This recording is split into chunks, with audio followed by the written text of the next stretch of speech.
worked closely with us to try and get the best we could get from that room to achieve what we wanted. They were brilliant. Certainly the guys, when they come in, they listened carefully to what we were after. They were very creative, come up with ideas. They then started to add certain features to the room and lay it out. They worked very much with our maintenance team here, and I think from there it just evolved. So that relationship was quite positive and constructive. We kind of knew from just the conversations at the beginning we were going to get something special.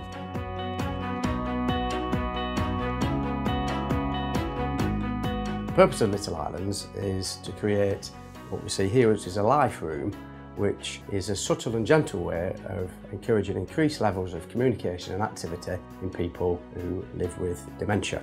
Little Islands was started 4 years ago, and it's part of a company called Richard's Residential, which has been going about 30 years, which supplies products, all the day-to-day things into care homes. But the guy who founded that company had a contact in a home who wanted to create something new, a new sensory room, something that was more themed, something that would offer more of an overall experience. I was doing more developments in care homes, and I have an interest in dementia, and we developed a lot of good dementia care practices. But I couldn't find anything that would really bring all the good practices together, utilising the senses to aid communication. And through talking with Richard, we came up with the idea of Little Islands. One of the main challenges is active engagement, active support. You've got 3 approaches that we adopt within the home. You've got your everyday living, in the sense that you're washing, you're dressing, you're getting to your meals. From a practical point of view, we're trying to retain as many skills as the client's already got. So these are learned skills that the client is losing over time. We're trying to retain them skills and work constructively to support the client, just to make everyday choices, as limited as they may be. The environment is critical. If you think about the clients we're caring for, can get distressed, anxious and worried. A lot of staff are trained in redirection in terms of a skill. It's the redirection to what? My background's learning disabilities, so certainly the use of therapy, sensory, all them elements were very important to me to introduce into the home. We do have a full-time therapist, we have a full-time activity coordinator. Where I was struggling is that with a client who's had these skills is now losing. So these people are losing skills, losing stimulus. How do we engage with them? So I was very keen to look at sensory rooms, sensory environments. This has been developed as a new way of being able to create a bridge to be able to have some communication.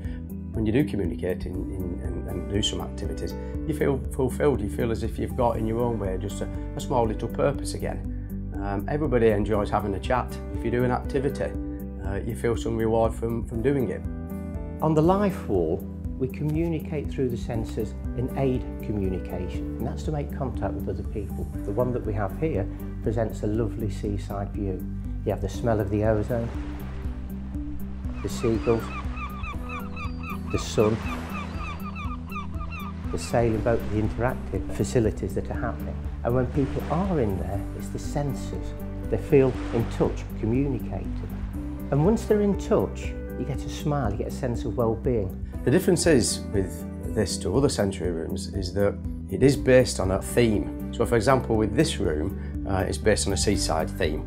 Any theme is possible. The seaside one is very popular because most people have got a nice, happy memory of going to the seaside. So we can see we've got lots of different things in here that make up this seaside journey, a day out at the seaside.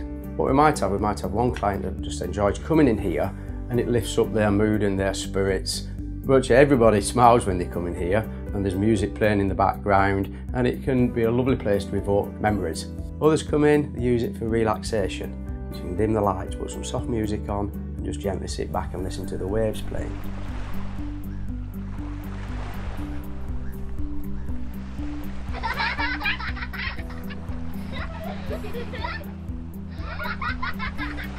It also gives a focus for good dementia care.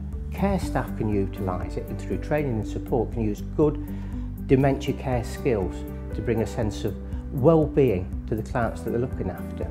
Patients that can sometimes appear restless are restless for a reason. We might not know what that reason is, and often they're unable to express it because you can't make that connection, you can't get that communication going. So we can gently stimulate sight, hearing, smell, because we have an aroma smell in here as well.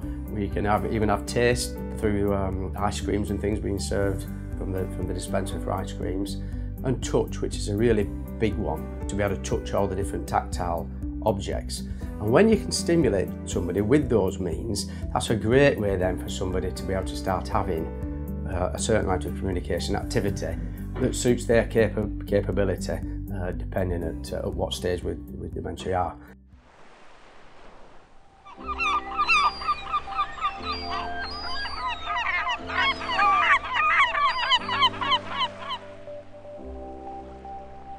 Come on everyone, roll up, see if you can hook it up. Come on everyone. Oh, it's a beautiful day here at the seaside. So in essence, they're all producing sounds and sights, but different ones. And then in the background in here, you've got music.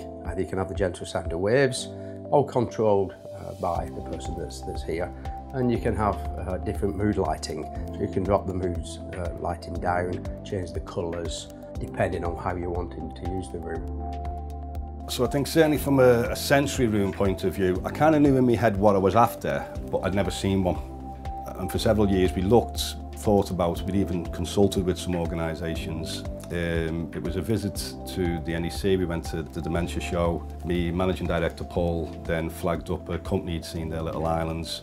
We went and almost, well, it was immediate. There was me and a colleague went, we seen the Little Island stand. They had the life wall, which was a beach theme. Never seen anything like it before, absolutely fitted the bill for what we were looking for. The texture, the textiles, the touch, the light, the sound, all of it coming together. We then got the activity team in and our therapist to come have a look at it also. All of us were the same. It's absolutely raving about it. This is perfect for what we've been looking for. They could see clearly what we were looking to achieve. It was really, really rewarding. Ultimately with this, we are a business. Care homes are a business, but we're a business that you can have a massive impact on the quality of life of people. And as one person said who visited it, this is dementia care in action. There's an awful lot of exhibits at the show, and they're all very, very worthwhile. But this one actually is where you're working directly with the client. And I think that's why it got such a reaction. When it was conceived and developed, it needed to be something new, not just 5 senses being gently stimulated, but the theme as well, and the different ways that it can work for different people. Certainly from my side, what I liked was it was identifiable. It was something you can connect with. Most certainly all the clients we look after have been to a beach or have had an ice cream or have experienced. The sounds were brilliant. The waves coming through, the doorbells ringing. The lights, so all of that just seemed to fit exactly what we were looking for.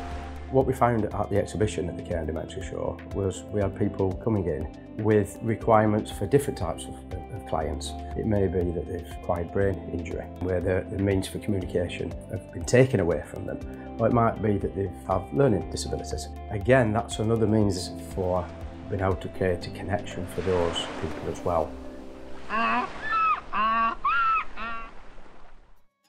We had several lengthy meetings discussing what we wanted. Due to the risks that our clients can present, one of the challenges for us is we wanted the sensory room to be apart from the main day areas. One, we can get more therapeutic value, it's one-to-one. I've got a full-time massage therapist, so she can go in there and utilise the room.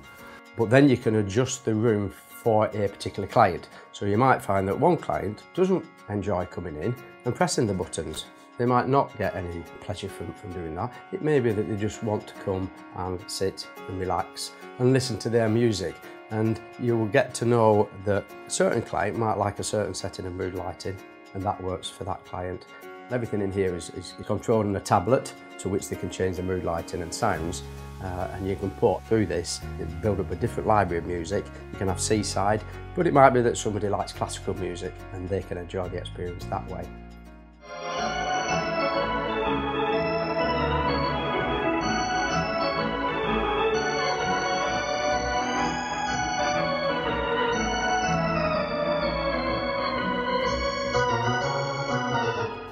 They came in, I think it took them 2 or 3 days.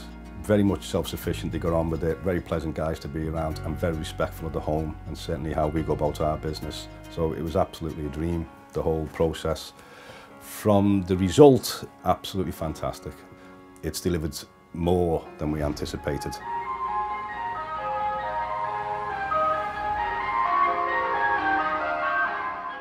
The clients that, or the residents that we have that access it on a routine basis, just to get a smile, just to get that positive interaction.